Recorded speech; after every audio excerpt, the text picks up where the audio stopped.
pas, oui. Ouais, le Jack.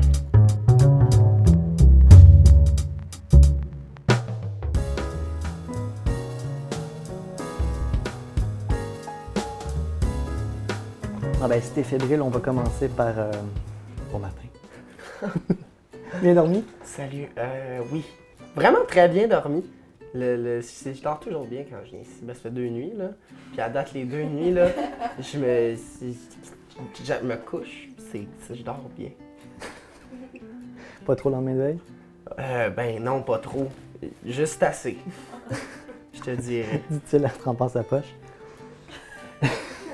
On traverse quand même une crise. Je t'inviterai à faire attention. Quoi?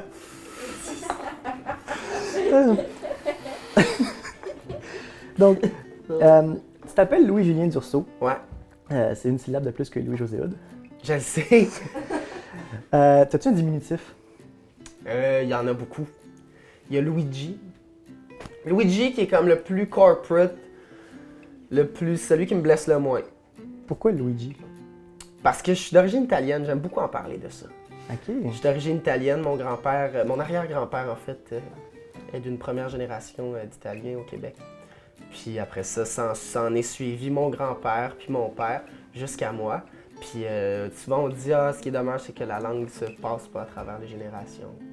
Non. Paraîtrait-il que tu as écrit ton premier spectacle d'humour à 7 ans et que à 3 ans, tu fredonnais déjà les chansons de Frida Boccara et de Gilles Vigneault. J'imagine que les adultes devaient avoir beaucoup d'espoir à placer en toi. Ben, je vais t'avouer, non, mes parents me trouvaient ça intéressant, mais ma soeur criait constamment il va se faire rentrer dans les cases au secondaire parce que j'avais pas des goûts, j'aimais pas ça les amis, j'aimais pas ça être entouré, j'écoutais du Frida Boccara, puis les adultes, Non, en fait, non, j'en imposais aux adultes, ils venaient souper puis je faisais des spectacles puis de 2 heures, là, c'est pas une chorégraphie de 5 minutes. C'était 2 heures, puis c'était tout le spectacle de Richard Séguin, puis moi je dirigeais une chorale. Donc, c'était 2 heures où il ne pouvait pas parler en écoutant du Richard Séguin, en regardant moi de dos. Ok. Fait que c'est plus. Je me retournais, puis quand il parlait, je faisais tchit. Fait que t'étais plus en train de les écœurer avec tes spectacles. Mais non, je viens quand même d'une famille Ouais. qui aimait relativement ça. Mais quand il y avait d'autres gens, là, tu sais, certains amis de la famille qui étaient moins familiers avec ça, là, autres que mes grands-parents, mon parrain, puis eux, ça leur tapait ses nerfs. Je comprends. Moi, aujourd'hui, là, tu te quoi de pire qu'un enfant qui veut faire un spectacle? Avant la fin de ton primaire, tu avais déjà gagné plusieurs prix et concours. Tu as passé à Pénélope McQuaid, tu as joué un jeune François Morancy et tu as joué Raphaël dans Ces gars-là, à V. En plus de gagner une deuxième fois primaire en spectacle et de commencer à doubler des films hollywoodiens. En gros, tu fais chier, quoi. Dirais-tu Ben, je te félicite. dirais-tu que tu carbures à la reconnaissance? Ouais. Ouais, c'est plus des... Ouais, complètement. Je pense que ouais. Je carbure à la... J'aime que les gens soient satisfaits un peu du spectacle que je donne. Je peux le donner. On dirait que le spectacle est au centre de tout des fois dans ma vie. Trop des fois, à mon goût. S'il y avait une personne dont la reconnaissance voudrait dire tout pour toi, ce serait qui? Ben, les gens les plus proches de moi, ma blonde, mes amis, mes parents. Les gens les plus proches de moi. Ok. Ceux qui... Ouais. C'est ça qui me stresse le plus souvent aussi. Plus Leur que, opinion, mettons, des artistes. Ah, des artistes que j'admire, je m'en foutrais beaucoup plus facilement qui n'aiment pas ce que je fais que la garde rapprochée, je pense. Parce que c'est eux qui me connaissent aussi, puis c'est eux qui vont savoir est-ce que ça lui ressemble ou pas. Versatile comme t'es, pourquoi t'as choisi la musique comme un médium de... J'ai pas choisi la musique. Je fais de la musique pour l'instant. Je ne sais pas ce que je vais faire d'autre après. Pour l'instant, je le sais que j'aime plus écrire des tunes que quelque chose d'autre. J'essaie d'écrire des dialogues, je trouve ça plus souffrant. J'essaie d'écrire de l'humour, mais il y a la pression du rire aux 7 secondes qui me fatigue, qui fait en sorte que j'en ai fait beaucoup dans mon adolescence, puis quand j'étais ado, là, c'était ça que je rêvais de faire. Parce que je pense aussi qu'il y avait de quoi de plus... Il y a un front de plus quand tu fais de l'humour où tu te donnes une confiance, puis on dirait que j'ai comme, en quittant le secondaire, puis en quittant un peu plus le souci de qu'est-ce que les gens pensent, on dirait que finalement, des tunes plus tristes puis plus deep, j'aime mieux écrire ça, puis j'aime mieux les interpréter pour l'instant. Puis je trouve que ça me ressemble plus faire ça pour l'instant que d'arriver sur scène avec une confiance plus de stand-up comique. Fait que je sais pas encore ce que je vais faire, ça me tente de faire aussi plein d'autres choses, puis c'est ça. Fait que mais la musique est le médium qui est le plus passe-partout pour moi. C'est quoi qui t'intéresse le plus dans la création? C'est-tu de raconter des histoires, de faire passer un message? Ou est-ce que c'est juste que tu sais pas communiquer autrement qu'en créant? Ça m'énerve des fois quand on dit justement le public, c'est pour vous qu'on fait ça. Oui, mais non. Je pense qu'il y a aussi une part de l'artiste qui doit admettre qu'il est profondément égoïste, puis que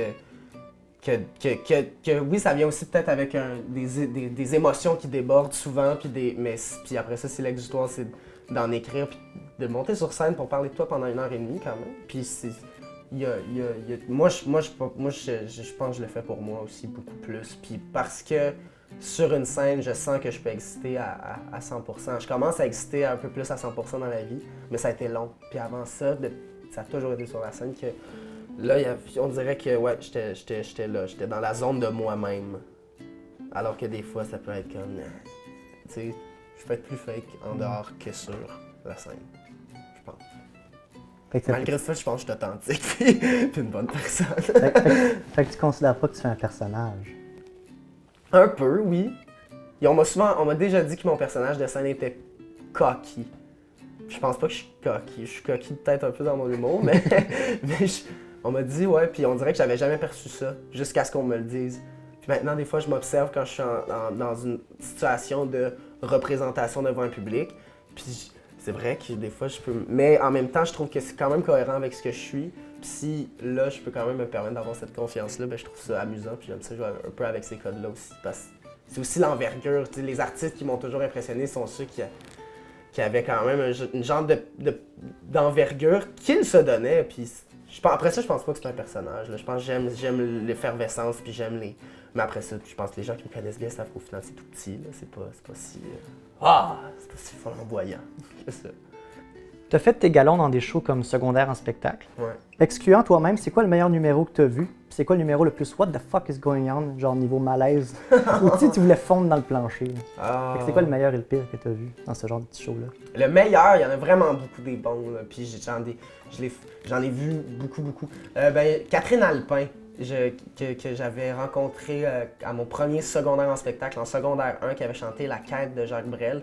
Puis on s'est liés d'amitié, puis on s'écrit encore une fois de temps en temps. Puis puis elle est arrivée, puis elle avait chanté cette chanson-là de Jacques Brel. Puis cette fille a une voix écœurante. Là. Aujourd'hui, elle travaille en scénographie, mais c'est une chanteuse hallucinante. Puis j'avais...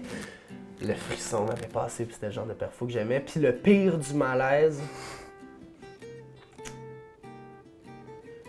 Je dis juste que, tu sais, c'était une fois quelqu'un qui chantait une chanson, une grande chanson française, d'une grande chanteuse française, puis c'est une chanson lourde de sens et d'histoire, et puis c'était juste faux. C'était pas juste, c'était faux.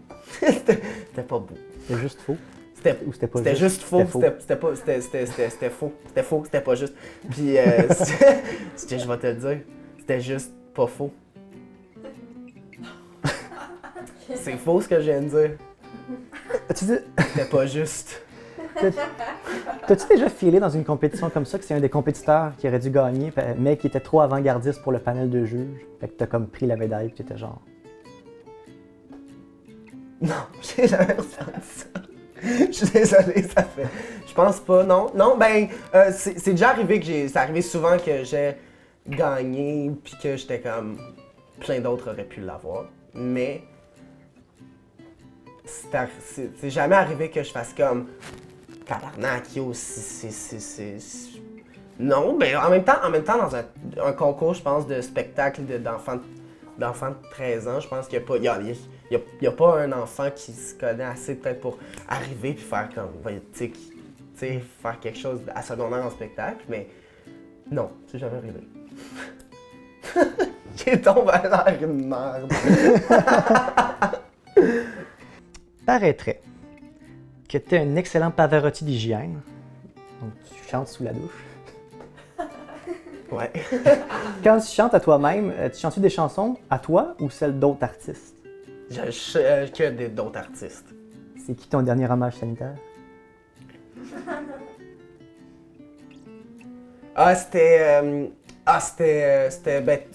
Fly Me to the Moon que je chantais juste avant de m'en venir ici hier. Avant-hier. Puis je chantais, c'est ça. T'as pas pris de douche depuis avant-hier? Non, j'en ai pris. Non, j'ai pas pris de douche depuis avant-hier! C'est ça! Calice! Mais non, c'est ça. Non, c'était Fly Me to the Moon parce que j'ai vu Lady Gaga sortir son album jazz. Moi, j'aime beaucoup Lady Gaga quand je chante du jazz. Puis j'ai écouté son spectacle en live stream, puis elle a chanté ça plus lentement. Fait que j'étais dans ma douche, puis je hurlais ça. Est-ce que t'es jaloux très secrètement de la profondeur des malheureux? J'ai déjà. Plus maintenant. Aujourd'hui, je suis quelqu'un de positif. Puis on dirait qu'avant, j'aimais ça. Dans ma tête, il fallait que je sois torturé. Il fallait que j'ai de la peine. Puis maintenant, tu fais plus de l'humour. Ben, dans la vie, je fais plus de l'humour. Puis je suis triste sur scène, alors qu'avant, j'étais triste dans la vie, puis j'étais drôle.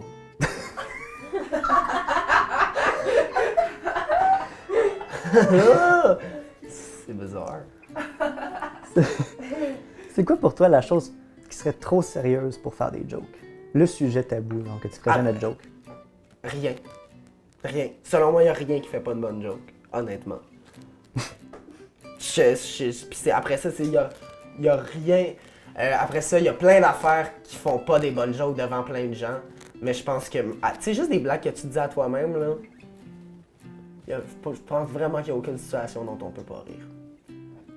C'est pas politically correct, mais je le pense. Puis outre quand t'es sur scène, est-ce que t'as l'impression de jouer un rôle dans la vie ou t'es plus 100% toi-même tout le temps? Je le sais pas. Je réfléchis beaucoup à ça. Je pense que je suis authentique. Je pense que je suis moi. Mais des fois, je trouve que moi, authentique, il va parler fort. Puis des fois, je me demande, ça, là, la phrase que tu viens d'hurler, là, c'était-tu toi? Puis la plupart du temps, je me réponds oui. Fait que c'est correct. Mais on dirait que je m'inquiète beaucoup de je sais pas, des fois je m'inquiète des fois d'être too much ou parce que je suis tellement fasciné par le spectacle, puis c'est tellement ça que j'aime dans la vie. La vie sans spectacle, je la trouve dolle, puis je la trouve poche. Puis la vie sans gens qui parlent fort, puis la vie sans gens qui rient fort, puis la vie sans gens qui font des grosses jokes, puis qui crient, puis qui se mettent à faire des personnages au milieu d'un resto. Je fais pas ça, là, mais ceux qui font ça, je les respecte. Puis je trouve ça authentique, je pense. Fait que je me pose la question des fois, quand même souvent. T'es-tu en show, là, ou t'es dans la vie? La plupart du temps, je pense que je suis dans la vie en show. Je pense que je suis en show dans la vie des fois. Mais tant que je sais pas c'est quoi l'inversion qui est péjorative, mais une des deux est pas bonne. Puis il y en a une des deux qui est bonne.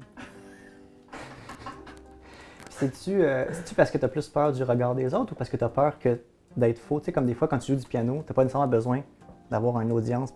Quand c'est faux, t'es comme en tabarnak parce que c'est faux. Et t'es juste comme...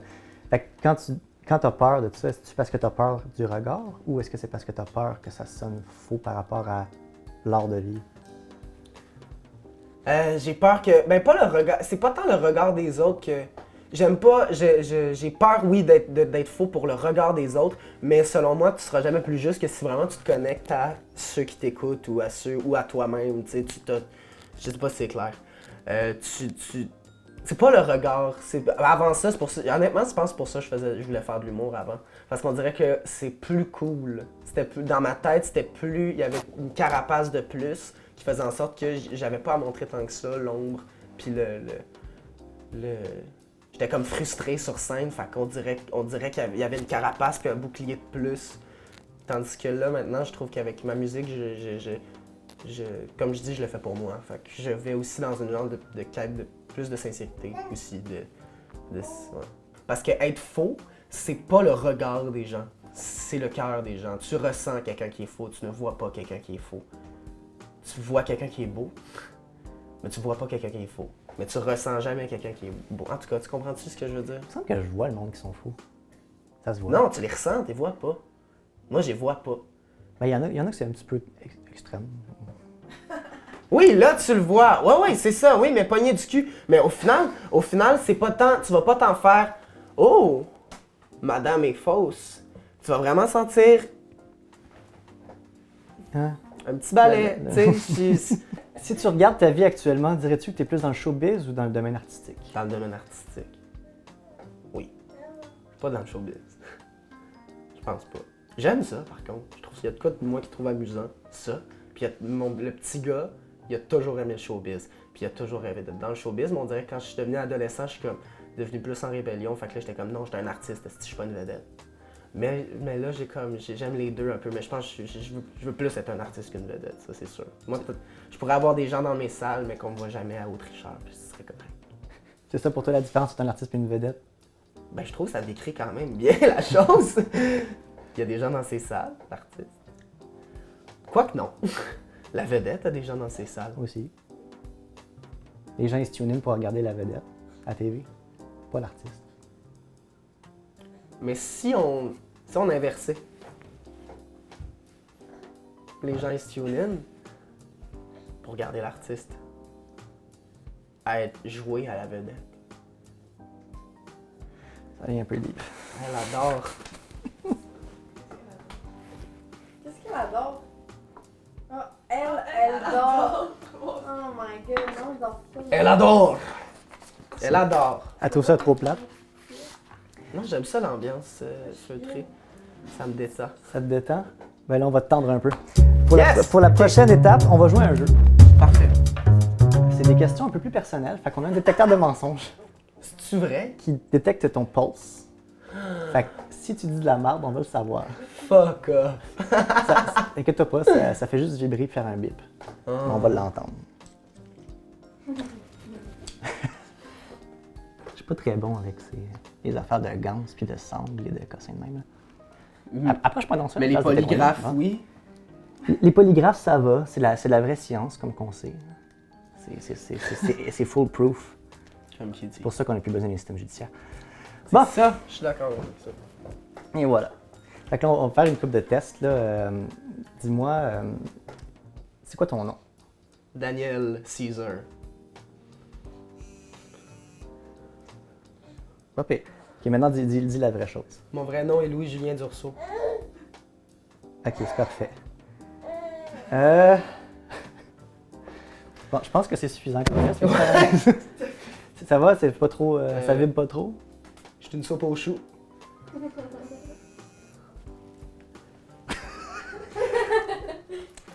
Without further ado, Ok, j'aime ça. Ok, là tu viens de me réveiller là, avec cette petite affaire-là. je là. savais, là.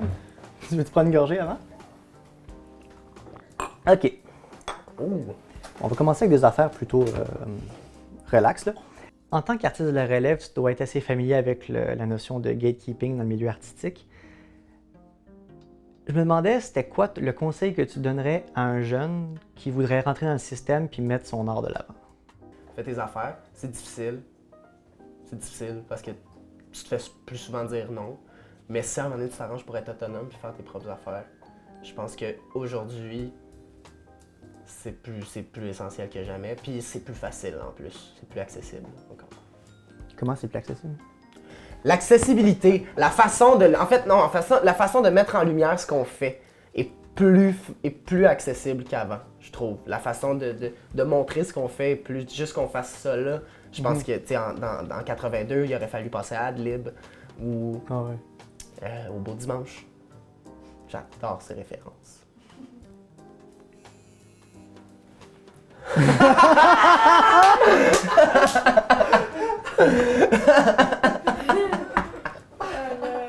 C'est du génie! Tu es dans l'industrie depuis plus que 10 ans. Qu'est-ce que tu trouves le plus frustrant dans le showbiz? Puis qu'est-ce que tu trouves le plus magique?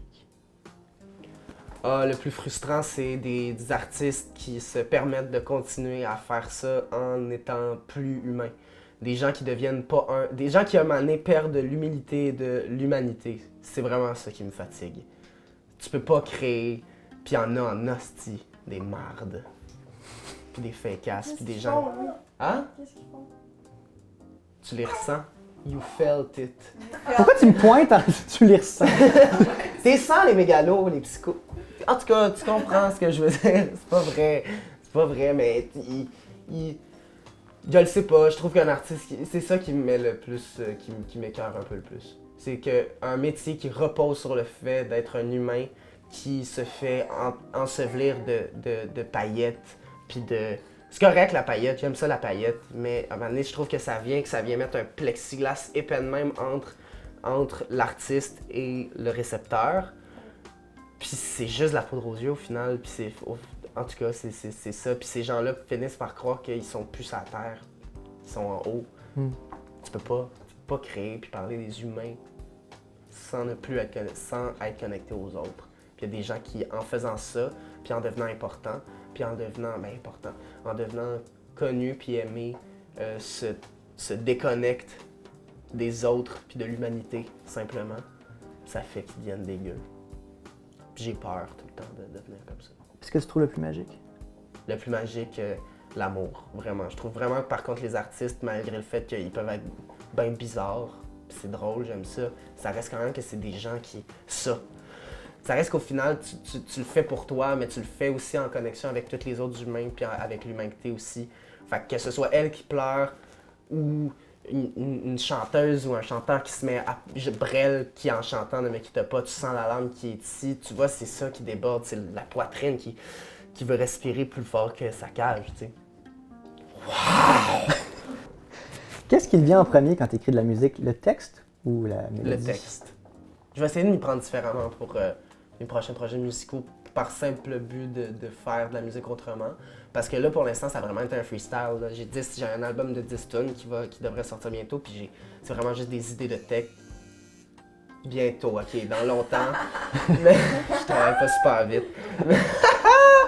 C'est ça, mais c'est 10 tunes, puis c'est tout le temps des idées de texte qui me sont venues en premier, des idées de choses à dire, des idées de... Pas des idées, en fait, vraiment des sentiments que j'étais comme « Oh, c'est beau ce qui se passe ici. » Puis là, j'ai des idées de texte pour l'instant. Les idées de texte viennent toujours en premier. J'en ai pour les prochaines tunes, je commence à en avoir, mais je pense que je vais prendre le chemin inverse, d'essayer de trouver des bases mélodiques plus extra, puis après ça, venir coller un texte là-dessus. Parce que pour l'instant, c'est le texte, la musique sert d'appui au texte, plus que l'inverse. Dans les yeux d'une personne qui n'est pas en art, on a l'impression que la scène québécoise francophone est plus codifiée puis moins commerciale, mettons, que la musique anglophone / américaine. Que l'importance des grandes écoles comme les conservatoires et les instituts de formation joue un rôle crucial dans le développement d'un artiste. Comment t'expliquerais la scène culturelle québécoise à un étranger? Wow! Il y a... Hey, je pourrais en parler longtemps. Je pourrais vraiment en parler longtemps. T'as 2 minutes. J'ai 2 minutes. 2 minutes. Elle adore. Non. Mais je pense que c'est vraiment intéressant le rapport, l'histoire qu'il y a eu. On est des gens qui ont été... On est des colonisateurs colonisés. Il y a de quoi, il y a de quoi de laid, de beau, de touchant, de conflictuel, d'inconfortable aussi, parce que ça vient aussi avec une culpabilité d'exister envers ceux qui nous ont opprimés, et aussi une culpabilité d'exister envers ceux qu'on a oppressés. Puis je trouve que ça paraît. Puis je trouve qu'en même temps, il y a en ce moment, ce qui se passe, c'est je trouve que les luttes pour la diversité, c'est vraiment essentiel. Puis j'entends des fois des gens qui disent que... Mon Dieu, c'est beau, là, on le sait, là, ils disent beaucoup, hein? Là, hein? Ils disent beaucoup, hein? Ben oui. Ben oui, ils disent beaucoup, puis c'est correct. Fait que pour ça, c'est important. Puis tu regardes juste l'évolution, tu parles de la Révolution tranquille où culturellement, c'est là qu'il y a eu le gros bouillonnement. Puis après ça, les années 70 où chaque œuvre artistique avait un pied dans la politique. C'est fascinant, là. Chaque œuvre avait un peu un pied dans la politique. Tu prends Harmonium, tu prends Charlebois, Félix, Diane Dufresne, name it. Puis après ça, il y a un référendum qui marche pas.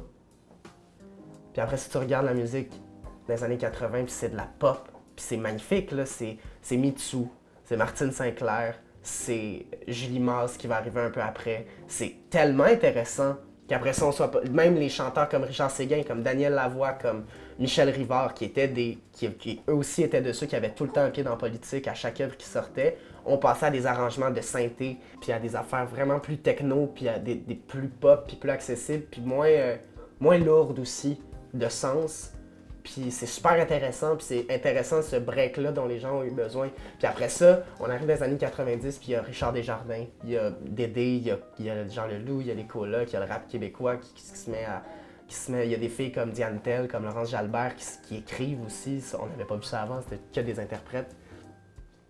Puis toute cette évolution-là, je la trouve fascinante parce qu'il y a énormément de complexes dans notre histoire. Puis faut les dénoncer parce qu'il y a certains il y en a certains que c'est de notre faute, puis il y en a certains que ça ne l'est pas. Puis c'est magnifique. Magnifique ne veut pas dire beau tout le temps. Fait que c'est vraiment ces dualités-là qui m'intéressent beaucoup, puis que je trouve belles. Puis que on est mal à l'aise d'exister, mais la pulsion est là quand même. Fait que pour toi, le laid peut être aussi magnifique que le beau. Complètement. Je trouve qu'en ce moment, il y a une grande tendance à enlever le laid, à pas le méditer, à pas le discuter, à pas le regarder. Yvon Deschamps, c'est ça qu'il a fait. C'est ça qui est magnifique. Il a pris le lait. Il y a que le lait. Que le lait. C'est fou, là. C'est que du lait. C'est que du sexisme. C'est fou. Puis aujourd'hui, on pourrait plus faire ça, puis c'est correct parce que le monde a évolué, puis parce qu'aujourd'hui, c'est peut-être plus de ces messages-là dont on a besoin. Mais à l'époque, de cette ironie-là, de ce deuxième degré-là, de ces choses épouvantables qu'ils pouvaient dire, de ces choses laides-là, dans des textes à crisser sur le cul, tellement c'est bien écrit, tellement c'est bien interprété, mais il a quand même réussi à changer un peuple. René Lévesque a dit à cette époque-là, des artistes comme Yvon Deschamps, comme Charles Lebois, comme Ferland, ils ont été plus importants que tous les politiciens réunis, puis c'est complètement vrai, en ne prenant que le lait. Puis je trouve que ces temps-ci, on le met de côté, puis on veut pas en parler, puis faudrait plus lui donner d'attention, mais on peut trouver un moyen d'y donner de l'attention pour apprendre, sinon on apprend comment. Parlant d'artistes et de politique, au Québec, tu as remarqué qu'il y a une grande compartimentalisation des domaines. Que ce soit pour les subventions, Ouais. ou même juste dans l'imaginaire des gens. Tu es un humoriste, tu es un humoriste. Tu es un chanteur, tu es un chanteur, tu es un acteur, tu es un acteur. Le multidisciplinaire est très mal vu. Ouais. C'est très difficile. Dirais-tu que dans le système, c'est plus facile, mettons, pour quelqu'un qui se dit qu'il a une prédilection musicien, mettons, de s'en aller acteur, ou quelqu'un d'acteur de s'en aller en musique, ou un humoriste, tu sais?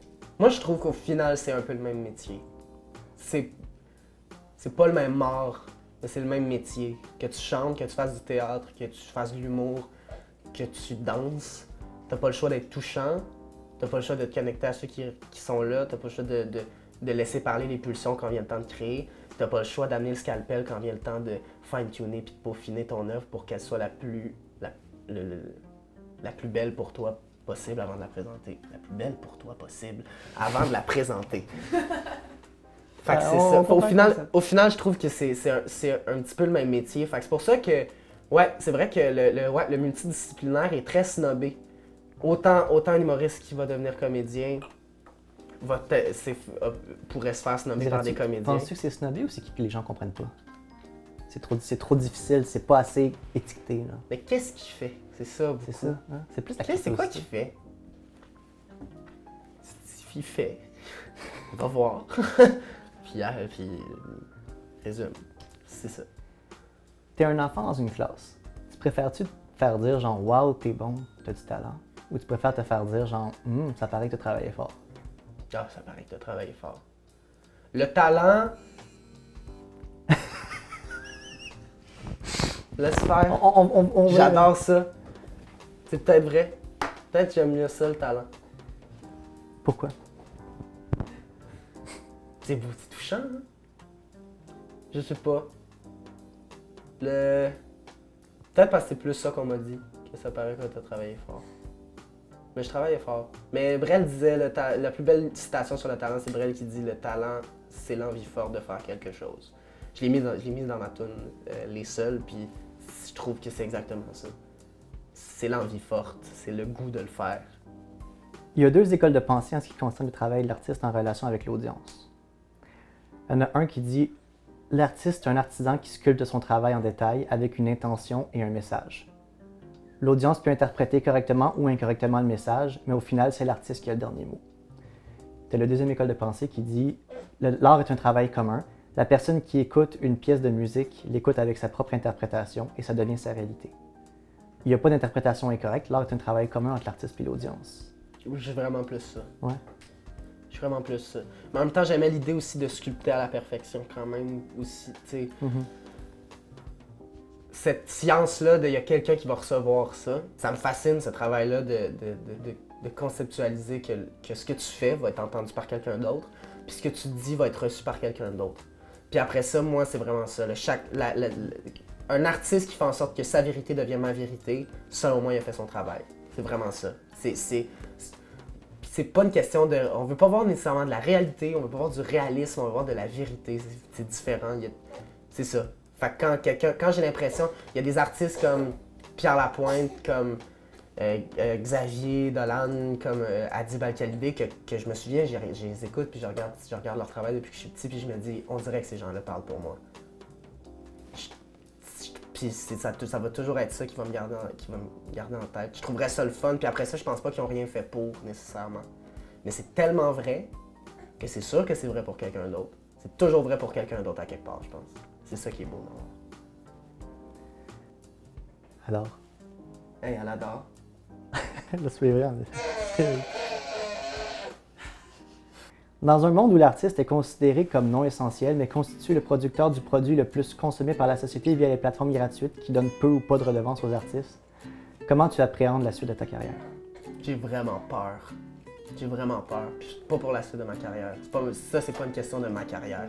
Je pense, ouais.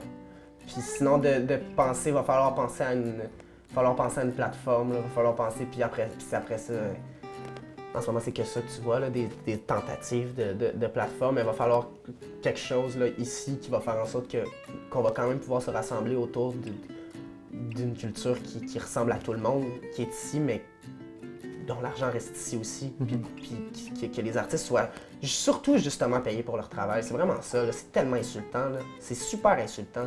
Puis la façon aussi dont se consomme l'art à travers une interface Internet m'écoeure. Avant ça, les gens achetaient un album, ils le mettaient dans le char, ils le finissaient pas quand ils arrivaient à la maison, ils prenaient le disque, ils le mettaient dans leur lecteur ici. C'était un moment, puis c'était ce même album-là pendant 2 semaines, tu sais, parce qu'il est nouveau, il est bon. Puis 4 mois plus tard, ils vont le ressortir de leur bibliothèque, puis ils vont faire « Ah, ça fait longtemps que je l'ai pas écouté, lui. » Puis ils vont le réécouter, puis ils vont ressavourer ce plaisir-là que c'est que d'écouter un album en ordre, en étant complètement dévoué à écouter un album. Ça se perd, là, ça n'existe plus, là, ça. Ça n'existe plus. Les gens skippent les tunes après 1 minute et quart. Chris, parce que c'est trop long. Ça, puis tout le séquencing, le travail de séquencer une chanson dans un album. Ouais, c'est ça, le travail aussi qui est fait dans un pacing de Allo Berlioz. Le travail qui est fait dans un pacing de chansons d'album, on y goûte plus à ce plaisir-là. Puis pourtant, c'est une direction artistique, j'espère que je suis content quand je vois des gens qui ont dit « Ouais, j'ai écouté l'album en ordre » parce que un artiste, je pense que la majorité des artistes, leur œuvre, c'est leur album. L'univers qu'ils veulent créer, c'est un album, c'est pas une tune. Il y en a que oui, puis c'est correct. Mais je pense qu'il faut quand même continuer à respecter le fait que Harmonium, ils n'ont pas fait des tunes pour une playlist. C'est pas ça. C'est pas ça qu'ils font. Puis il y en a plein, puis je parle d'Harmonium, mais c'est plein aussi d'artistes contemporains qui continuent à faire des albums qui doivent s'écouter en ordre, puis qui ont un début, un milieu, puis une fin. Là, je vais t'énumérer 10 aspects de la création musicale. J'aimerais que tu me dises sur une échelle de 1 à 5, 1 étant vraiment pas important, puis 5 étant hyper important, comment est-ce que tu classes ces aspects-là que je vais te nommer dans l'optique de faire carrière en chanson? OK. 1. Le solfège et la théorie musicale. 2. La culture générale. 4. Ton réseau de contacts. 4. La confiance en soi. 5. La confiance en soi? 1.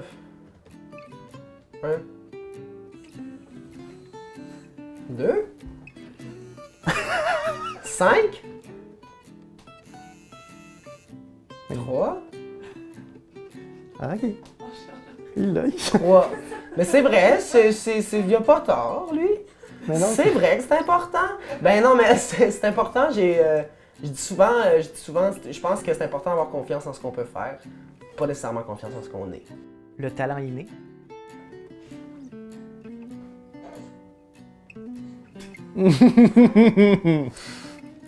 Trois, je pense.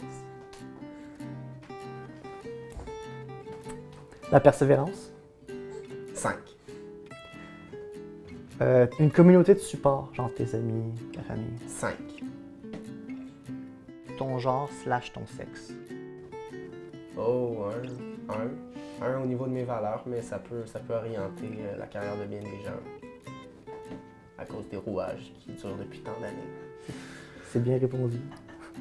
T'as peur que ça buzz. Hein? T'as toujours peur que ça buzz. Non, non! Ton apparence physique. Je pense. Je changerais. Je pense. 4. Puis je t'explique après. 4. Je pense que c'est important. Je pense qu'il y a une certaine. Puis après ça, ça peut être dans. Ça peut être super large. Je pense pas que c'est nécessairement la beauté d'une personne, la beauté d'un visage. Mais je pense que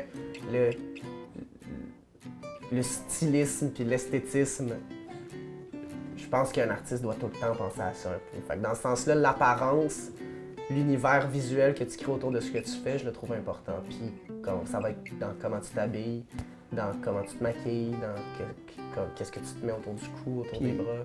Les subventions puis l'argent. 5, malheureusement.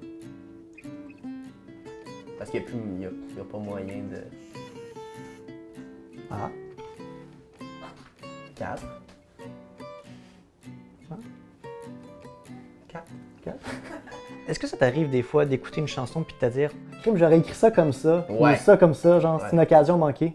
Autant j'aurais écrit ça comme ça, ou fuck, j'y avais pensé à celle-là.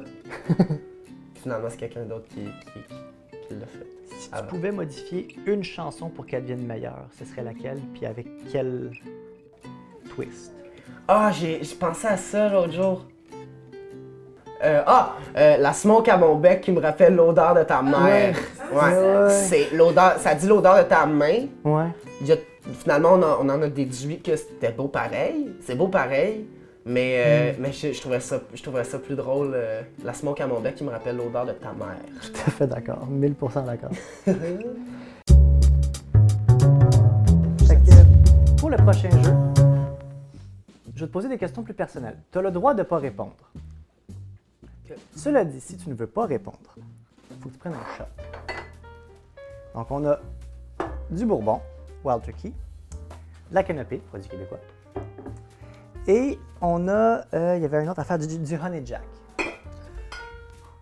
Tant qu'à faire. Tant qu'à avaler des noyaux de pêche. C'est ça. Fait que... Et voilà. Ok, j'ai le choix de l'embarras. Non, t'as pas le choix. Je vais te faire les trois. Tu commences doux avec le Honey Jack. Puis C'est d'où le Honey Jack? c'est au miel. Ah oui. C'est parce que je t'aime. Puis je vais quand même être fair. Quand tu bois, je vais boire avec toi. Ok, j'aime ça. Comme ça, je suis pas trop chien.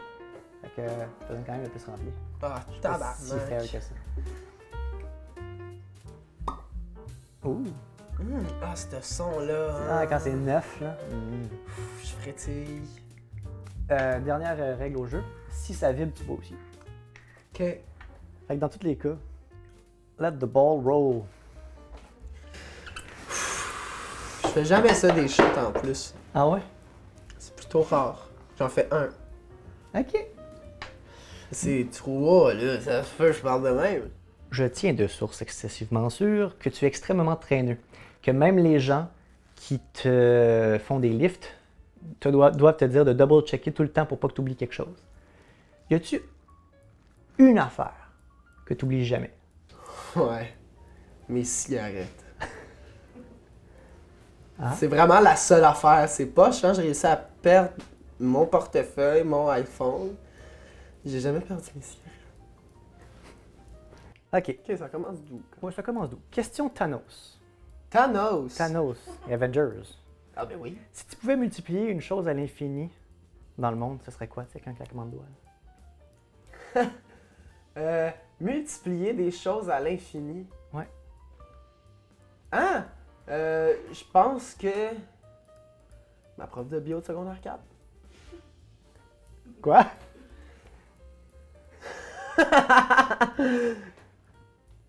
Tu peux commencer avec la Jack, c'est tout doux.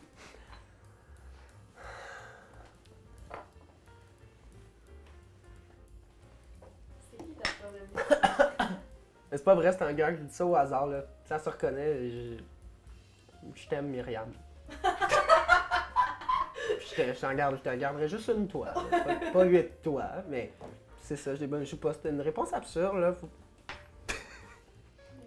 se renverser par Ça commence bien. Mais oui, voyons donc. Si tu pouvais éradiquer une chose de la surface de la Terre d'un claquement de doigts, ce serait quoi? Une chose, la mauvaise foi. Ah? La mauvaise foi, honnêtement. T'as été à l'école, hein? T'es stressé? Oui. OK. C'est quoi l'institution scolaire? L'institution scolaire que tu trouves qui a été le plus marquante pour toi? Ah, Notre-Dame-de-Lourdes, NDL. Oui. Oui. Sans avoir à venir nécessairement de la même école, quel professeur t'a marqué le plus, a fait de plus grandes différences dans ta vie, t'a aidé à devenir vraiment un meilleur être humain puis un meilleur artiste? J'en ai deux.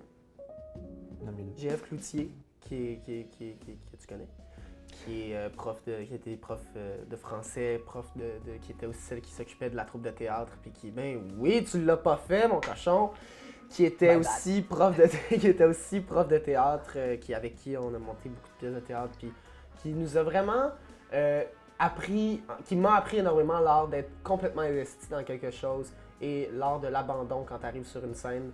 Puis sinon, ils croient pas. Puis sinon, on trouve ça plate. Puis c'est pas plus compliqué que ça. Puis ça, je me souviendrai toujours de ressentir énormément comment elle réagit face à ce qui se passe sur scène. Puis c'est de l'art pour un artiste qui, justement, qui aime aussi le sentiment de il y a quelqu'un d'autre qui écoute.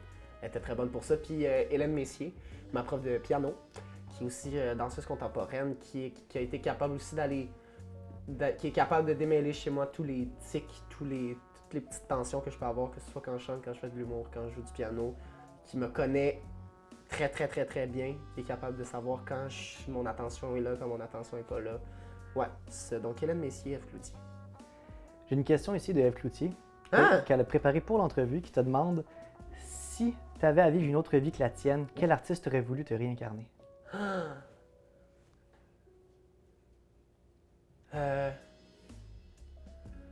Je pense... Aïe, aïe, aïe.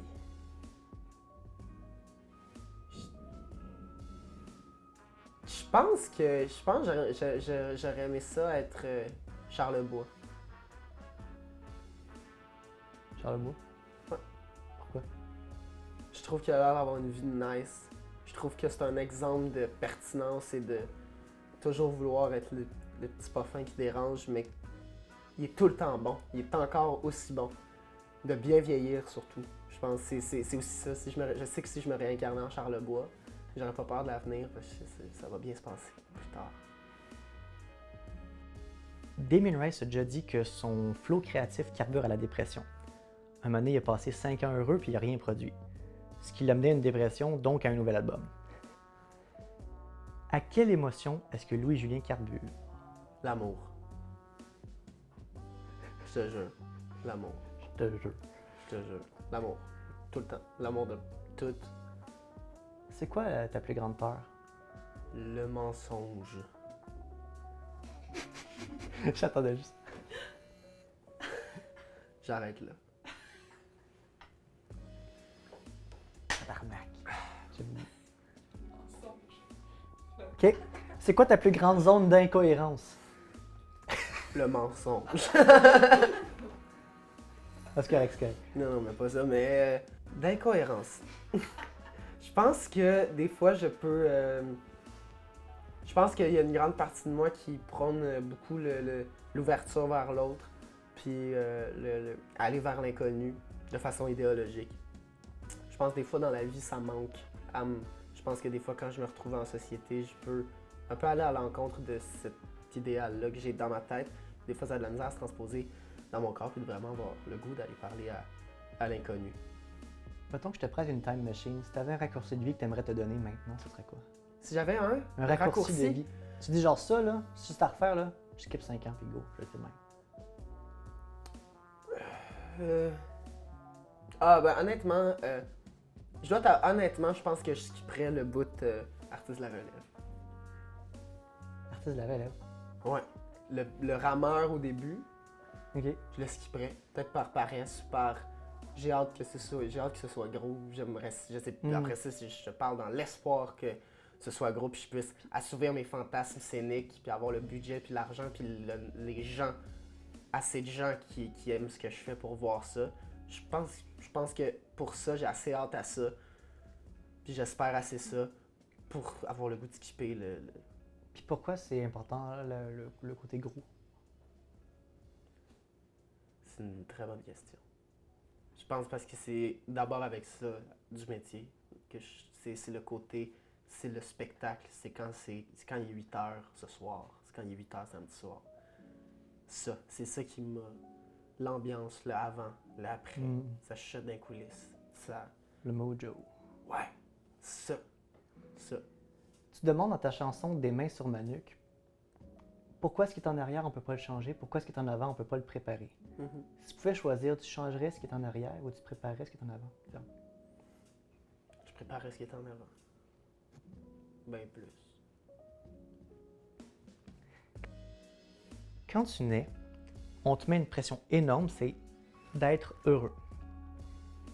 Quand tu es enfant, c'est facile parce que tu n'as pas de contraintes, mais en vieillissant, on s'en met plein. J'aimerais que tu me dises, c'est quoi selon toi ces contraintes-là et c'est quoi le remède? Le remède, c'est vraiment de savoir qu'on peut être libre, puis c'est fou comment les gens s'emprisonnent dans des petites barrières cérébrales qui les empêchent de vivre et de faire ce qu'ils voudraient faire par simple Continue. détail qui sont dans sa tête, là, que non, on peut pas faire ça, on peut pas faire ça, on peut pas faire ça. Pourquoi? Ça. Je trouvais ça drôle parce que les 3 phrases que tu viens de dire, ça sonnait tellement comme une chanson dans le rythme. Qui les empêche de vivre et de faire ce qu'ils voudraient faire. Vouloir être célèbre, c'est un peu le rêve secret de tout artiste, même si on prétend tous le contraire. Ouais. La célébrité, est-ce que c'est vraiment un aspect important de la réussite pour toi? Ben oui puis non. J'aimerais ça chanter ou faire du cinéma ou faire du théâtre pour le plus de personnes possible. Plus dans cette optique-là. Je tiens pas nécessairement à ce qu'on me reconnaisse dans la rue. Alright! Je pense que c'est vrai. Passez le test. Certains disent que le bonheur se traduit par l'accomplissement. Pour beaucoup, c'est l'argent, l'amour, la reconnaissance, la beauté, les likes et les abonnés. Mais si on creuse au-delà de ça, c'est quoi pour toi l'accomplissement de ça? C'est sentir que tu es dans ton silo. Tu comprends-tu? Sentir que la vie que tu voulais choisir, t'as choisi elle-même, je pense. Moi, c'est pour ça. Moi, c'est ça. Sentir, Laisse la vie être paraît à qu'il faut travers plus dire toi. ça, là, être sur son X, là, mais Faut plus dire ça? je sais pas, il y a quelqu'un qui a dit ça l'autre jour. On dit pas ça, être Ah, sur ça, son on dit X. plus sur rien. On dit plus ça. Fait que, on dit plus ça, être sur son X. Fait que, mais vraiment, être sur son X. Je pense que c'est l'accomplissement. En fait, sentir que. Puis après ça, chacun a. Il n'y a pas personne qui est pas utile dans la vie. Puis après ça, être utile, c'est pas. Tu sais, je pense que si je devenais infirmier demain, la job est utile. Moi, je serais pas utile là. C'est pas là que moi je suis utile, je pense. Chaque personne a son utilité quelque part. Beaucoup trop peu de personnes la trouvent. Ça quelque part, ça quelque part là. Pour toi, l'accomplissement, c'est-tu un sommet où tu vas planter ton drapeau puis dire genre enfin, je suis accompli? Ou bien c'est plus un chalet que tu vas visiter une fois de temps en temps puis que des fois tu parles les clés? Ah, c'est un chalet. C'est se dire souvent, ça va bien. Ça va bien. Ouais, non, je le vois moins comme un sommet plus que. En fait, l'accomplissement, je le vois comme si toute la randonnée était le fun. Un chalet, des fois, tu y vas pas pendant des mois, là. T'es pas accompli pendant C'est 2 ça. mois, puis là, tu retournes. Mais c'est de le retrouver aussi. Puis une fois que tu y retournes au chalet, là, c'est la même odeur. C'est la même... Ah, c'était ça quand j'étais bien. Ça risque de revenir dans 2 semaines ou dans 8 ans. La vibe actuelle sur le web est, pour faire un euphémisme, fucking toxique. La compassion est portée disparue. La tendance est à l'acharnement sur une personne ou un groupe de personnes et ça devient collectivement acceptable à l'usure. Quel est pour toi l'antidote à cette toxicité à part de DJ Journal de Montréal? Ah, c'est dommage, c'était vraiment ça ma solution. Mais c'est vraiment accablant. Je sais pas. Je suis même plus rendu. Je m'en vais voir les commentaires puis je sais pas c'est quoi le remède. Je sais pas ce qu'on peut faire pour que ces gens-là apprennent à fermer le gueule puis à pas le dire à chaque fois qu'ils aiment pas quelque chose. Là. Ça me met en furie. Si t'avais un titre de chanson là-dessus, ce serait quoi? Va prendre une marche. Excellent. Sors. Ce serait quoi une journée parfaite pour toi? Le genre que si t'étais pris dans un loop, là, genre Groundhog Day, ça te dérangerait pas. Wow. La journée parfaite. Là. OK. Je me réveillerai le matin. Je me ferai mon smoothie. Je faisais mon smoothie. Je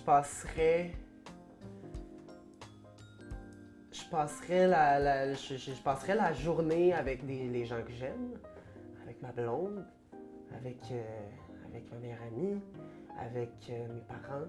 Je serais du monde que j'aime. Le soir, il y aurait un spectacle de moi.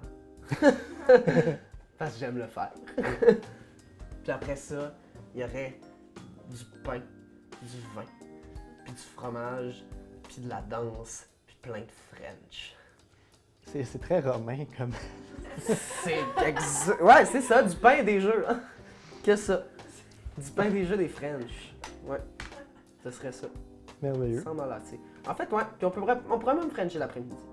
Tant qu'il y a un show entre les deux, prendre un petit break, boire un Mais il se French petit... dans le show. Hein? Il se French dans le show. Ben, encore mieux. Mais après ça, ouais, c'est ça. Mais faudrait faire des virlangues. T'as-tu une intuition secrète sur comment tu vas mourir? Non, je veux pas. Je sais pas. Plus grande peur. Ah, ça répond à la question de tantôt. C'est un esti de crosseur. Ah ah. Non, ouais, c'est la mort. Je suis un esti de crosseur, c'est peut-être ça qu'il dit. Et c'est ça, Ah, ok. ok. C'est la mort. Tu sais, il n'y a pas de micro dessus, hein? Ça salit ta. Ouais, je sais pas pourquoi je fais Tu ça. t'as pas besoin de dire, là. Agent, T4. Tu sais, ça sent ta pulse. C'est ça, ok. T'arrive-t-il de douter? Si oui, comment ça se manifeste? Je doute plus après qu'avant. Ah non, je sais pas. Je suis pas sûr de ce que je viens de dire. Ben tu vois, j'en doute là. Ouais, mais non, je pense que je doute plus après. Mais tout de suite après. Es-tu correct? J'ai-tu bien fait? J'ai-tu bien fait ça? J'ai-tu dit une merde? J'ai-tu été trop loud? J'ai-tu gossé lui? J'ai-tu gossé ça? J'ai-tu. C'est beaucoup. Ouais, ah, c'est sûr, beaucoup ça, c'est plus sur le regard que les autres ont sur moi. Pourtant, le monde autour de toi doute peu. Une amie proche de toi dit Louis vit au-dessus de ses moyens, endetté en prévision de sa richesse future. Louis aura plusieurs propriétés, un vignoble, une salle de spectacle. Il a plus de projets qu'il n'est possible d'en achever. Ce jeune homme a de l'ambition, il ne laisse pas grand doute sur le fait qu'il avait raison d'en avoir. C'est quoi ta plus grande ambition?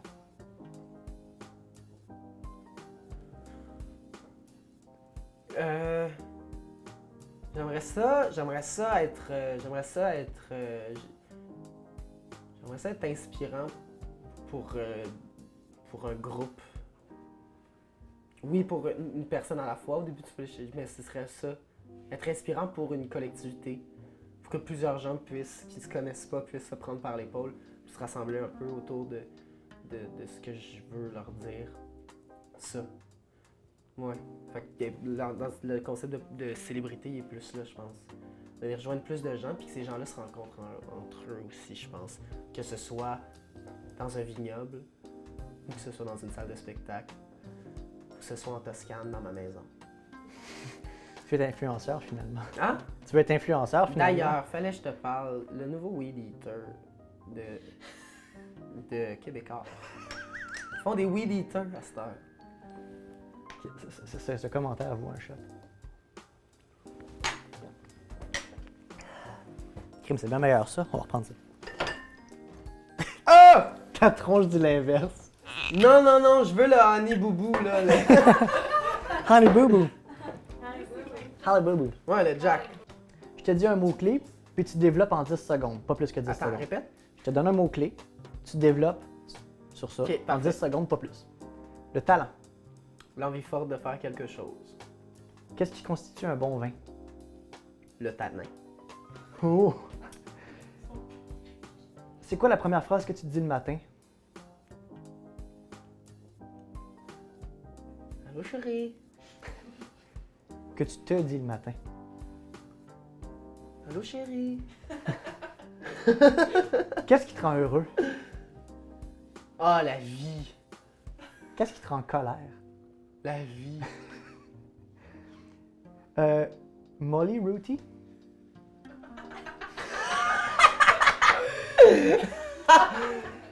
Arrouti. Le gars de l'autre bord du lac? C'est lui qui a inventé le micro-ondes. Max qui soulève le bain? Il est capable de soulever des arbres aussi. Le micro-ondes? C'est le gars qui habite en face. La sœur de Ginette Renault? Oh, Huguette Reynaud. Pour un peu d'amour. Marc Arcan? Quand on connaît pas quelqu'un, on ferme sa gueule. Ta biographie se termine sur tous les jours, et je cite, tous les jours, Louis-Julien Dursault écrit. Il écrit ses idées, ses concepts, ses numéros. Déjà là, c'est pas vrai parce que l'autre jour, ce matin, t'as pas écrit. T'étais en main day. Mais mettons que c'était pas terminé. T'écris quoi en ce moment? En ce moment, Mhm. rien. Ta biographie est fausse. C'est ça ma biographie? Sur ton site internet, Ben, c'est mon agent qui à ton agent. Hein? Mais T'as dit j'écrivais... tous les jours, Louis-Julien écrit. Mais j'écrivais tous les jours avant. Ok. Ça, oui. Quand j'étais ado, j'écrivais tous les jours. Là, depuis que j'ai écrit des tunes, puis que là, je dois produire un album, puis rendre ça concret, j'ai la switch créative et Depuis qu'il n'y a plus de période de lecture. Ouais, c'est ça! Ah. C'est ça, depuis que je vais plus à l'école, hostie. C'est ça. L'école faisait en sorte que j'écoutais pas le cours, puis que c'était le moment où j'avais pour écrire. Parce que c'était pas un moment fait pour ça. J'ai l'impression que moi, j'aime ça écrire quand c'est pas fait pour ça. Si t'avais une expression faciale exagérée pour décrire comment tu te sens, ça serait quoi? En ce moment. Ah! Ah! Ah! Vite, prochaine question, vite, vite. Quelle question t'aurais aimé que je te pose? Ah! Ben j'aimerais ça que tu me demandes qu'est-ce que je pense de Alex Saint-Laurent. Qu'est-ce que tu penses d'Alex Saint-Laurent? Je trouve qu'il a une belle vie et que c'est beau ce qu'il fait.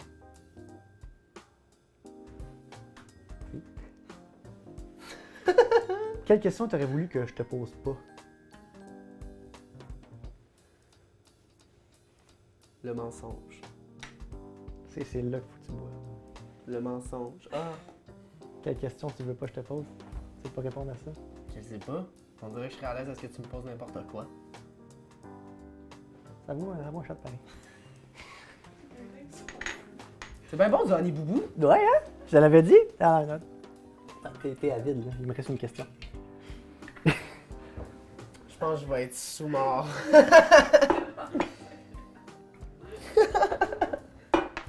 Ton album est en cours de mix en ce moment. À quoi on peut s'attendre de Luigi dans la prochaine année? La prochaine année, Ouais. un album. Puis un bon spectacle, je pense. Ce serait ça. Ce serait mes deux objectifs. Je trouve ça long, je trouve ça difficile en ce moment parce que c'est difficile quand tu es un créateur concrétisé, la création, parce que ça devient dans des barèmes plus carrés, puis ça fuck un peu tout ça. Là. Puis on dirait que c'est ça.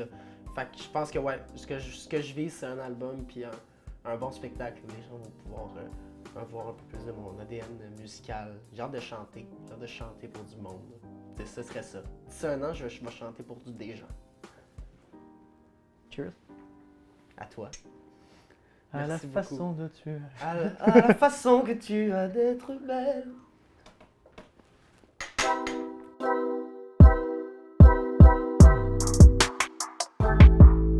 fallait que je te dise. Le... Ça, c'est pas un détecteur de mensonges. C'est un collier à chien. C'est ta blonde qui avait la manette. C'est moi qui décidais quand. Fait que elle décidait tes mensonges. C'est bien drôle! Je comprenais rien, vous avez tout. Il y a des caméras! Chris, non là, non là, non. Tabarnak, non là!